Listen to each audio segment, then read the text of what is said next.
Følg med mig for at få 5 gode råd til, hvis du skal ud og købe en ny bil. Hej, mit navn er Mikkel, og jeg er bilvejleder hos Bilvejledning.dk. Udover det, så er jeg uddannet automekaniker og har drevet værksted. Når du skal ud og købe din næste brugte bil, er det vigtigt at kontrollere bremserne. Der er mange slidedele på en bil, og bremserne er en af de mest omkostlige. Så derfor er det vigtigt at kontrollere, om dine bagbremser er rustne, inden du køber bilen. Bilens dæk fortæller rigtig ofte en masse om bilens stand.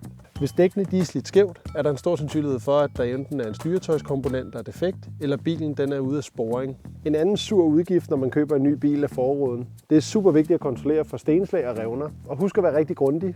Revnerne kan godt gemme sig helt nede i bunden af forruden, hvor man ikke kan se dem indvendigt. En måde at kontrollere aircondition-anlægget på er ved at lytte. Hvis det visler inde i luftdyserne, så er det et tegn på, at anlægget er ved at være tomt. Når du køber brugt bil, er det vigtigt at finde ud af, hvordan bilen den er blevet passet, inden du skal overtage den. Det gør du ved at kontrollere bilens servicehistorik, enten digitalt eller i det fysiske servicehæfte.